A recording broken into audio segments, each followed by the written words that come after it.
बिस्मिल्लाहिर्रहमानिर्रहीम। Dear aspirants, अस्सलाम वालेकुम। Babar Nadeem here. Dear aspirants, आज हम ऑर्डर 9 जो है उसका रूल 8 to 14 हम जो है वो करेंगे। पहले हम रिकैप करते हैं रूल 1 से 7 तक कि हमने क्या पढ़ा था उसमें।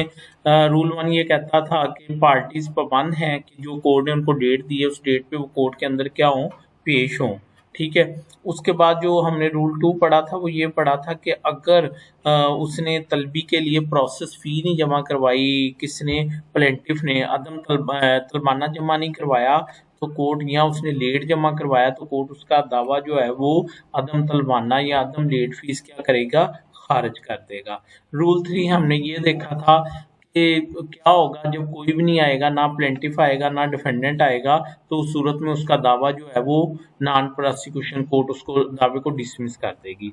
रूल 4 ये कहता है कि जहाँ पे जो है रूल 2 में उसका अदम तलबाना खारिज हो गया, या रूल 3 में उसको जो है वो जो है वो नहीं मिला, रूल 3 में जो है वो कोई आया नहीं है तो दावा खारिज हो गया, तो रूल 4 कहता है उसके पास दो रेमडीज हैं कि वो चाहे वो उसी को रिस्टोर करवा ले चाहे फ्रेश कर ले। लेकिन ये फ्रेश दावा जो वो करेगा वो उस सूरत में करेगा जब जब वो क्या कहते हैं, जब दोनों ही नहीं आए, दावा खारिज हो गया फर्स्ट डेट ऑफ हेयरिंग पे, या जहाँ पे दावा अदम तलबाना खारिज हुआ, लेकिन लिमिटेशन जो है वो अफेक्ट नहीं करेगी। रूल 5 हमने ये कहा था कि जहाँ पे वो डिफेंडेंट जो है वो प्लेंटिफ फ्रेश एड्रेस नहीं दे रहा, डिफेंडेंट का 3 माह हो गए हैं, बता ही नहीं रहा कि वो कहाँ पे रह रहा है, तो कोई जस्टिफिकेशन भी नहीं दे रहा, तो उसका दावा फिर भी खारिज हो जाएगा। अब रूल 6 जो था वो ये था, रूल 3 तो ये था ना कोई भी नहीं आया, रूल 6 ये था कि जहाँ पे सिर्फ प्लेंटिफ आ गया ऑब्वियसली वो एक्सपार्टी हो जाएगा। ठीक है। और उसकी रेमडी जो थी वो रूल 7 में दी थी कि अगर वो आके कोर्ट में तो एप्लीकेशन दे देगा तो कोर्ट क्या करेगा, उस दावे को क्या कर देगा, रिस्टोर कर देगा। ठीक है। अच्छा, अब एक रह गया था कि जहां पे डिफेंडेंट आ गया लेकिन प्लेंटिफ नहीं आया, जहां पे डिफेंडेंट आ गया और प्लेंटिफ नहीं आया तो ऑब्वियसली फिर क्या होगा कि उसका दावा क्या हो जाएगा, डिसमिस हो जाएगा। ये जो हमने आज पढ़ना है रूल 8 वो ये है। ठीक है। अच्छा, उसके बाद रूल 9 है डिक्री अगेंस्ट प्लेंटिफ। ठीक है, by default bar bar fresh suit. ठीक है। अच्छा, अब क्या कहता है वो कि अब हम इसको शुरू करते हैं तो फिर आपको सारी समझ जो है वो आती चली जाएगी। तो बिस्मिल्लाह रहमान रहीम, आज हम जो है वो इसको देखते हैं रूल 8 को।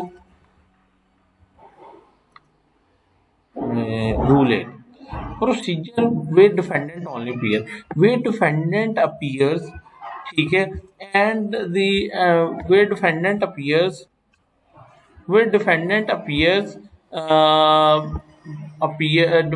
appears and the plaintiff does not appear when the suit is called on for hearing, the court shall make an order that the suit be dismissed। तो कोर्ट दावे को क्या कर देगा, जिसको हम कहते हैं कि दावा क्या हो गया, अदम पैरवी खारिज हो गया है, unless the defendant admits the claim. लेकिन उसकी एक्सेप्शन ये है कि अगर डिफेंडेंट ने उसका क्लेम अपने दावे में मानना हुआ है, अपने दावे में उसका क्लेम उसने माना हुआ है, तो फिर कोर्ट क्या करेगी, फिर कोर्ट उसका दावा खारिज नहीं करेगी, बल्कि जिस हद तक एडमिशन होगी उस हिस्सा कोर्ट क्या कर देगी, डिग्री पास कर देगी। अगर डिफेंडेंट ने उसका क्लेम किसी हद तक क्या किया हुआ है, वो अपने उसमें जो है उसने तस्लीम किया हुआ है। ठीक है। अच्छा, उसके बाद where part only of the claim has been admitted shall dismiss the suit so far related to the remainder। यानी जिस हद तक एडमिटेड है उस हद तक कोर्ट क्या करेगी कि उसका दावा जो है वो क्या करेगी कि डिग्री कर देगी, और जिस हद तक डिफेंडेंट ने तस्लीम नहीं किया था तो उसको कोर्ट जो है वो नॉन प्रोसिक्यूशन जो है उसको क्या कर देगी, due to non appearance of the plaintiff, उसको उस हद तक क्या कर देगी, खारिज कर देगी। तो बच्चों, मैं आपको रूल 8 जो है वो दोबारा बता रहा हूँ।